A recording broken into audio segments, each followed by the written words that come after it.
Now, greetings to you, my beautiful people, wherever you are. Here in Kuwait, it is in the morning, and where you are, I do not know exactly the time, but I salute you. And thanks for joining me. Now, I'd like us to just check a few things here about booking through an agent and booking by yourself and weigh out by ourselves. And it will depend on yourself to be able to choose rather than anyone else. So booking a flight can be done either independently or through a travel agent, and each option has its advantages and considerations. Now, if you're considering booking a flight by yourself, these are a few points that we have to consider. Now, through cost control, when booking independently, you have the flexibility to compare prices across various airlines, travel dates, and third-party booking platforms. This can help you find the best deals and save money. But one of the disadvantages is that managing the entire process can be time consuming, and without expertise, you might miss out on certain discounts or promotions. And what if you're checking on flexibility and booking a flight by yourself? The advantage is that booking on your own allows you the freedom to customize your itinerary, choose specific airlines, and tailor your travel plans according to your preferences. And the disadvantage is that if you're not familiar with the travel industry, you might find it challenging to navigate through different options and make informed decisions. What if you're considering personal responsibility and booking a flight by yourself? So one of the advantages is that you see booking independently puts you in control of your reservations and allows you to directly handle any changes or issues that may arise. Rather, the disadvantage is that if there are any complications, you bear the responsibility of resolving them, which can be challenging, especially during unexpected situations like flight delay or cancellations.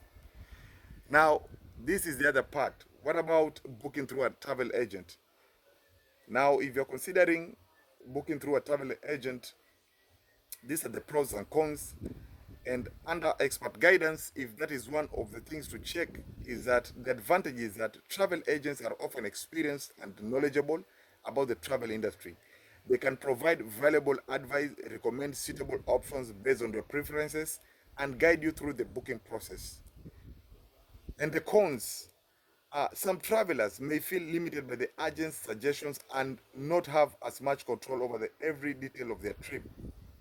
What about if you're checking on time and convenience upon booking through an agent?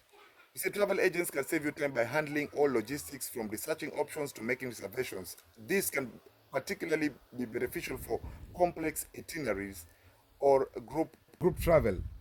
Depending on the agent's workload, it may take some time to receive responses and finalize plans. So that comes as a disadvantage in terms of time and convenience. And the last part to check on is in terms of assistance and emergencies. So, in the event of unforeseen circumstances, such as flight disruptions or cancellations, a travel agent can assist in rebooking and resolving issues.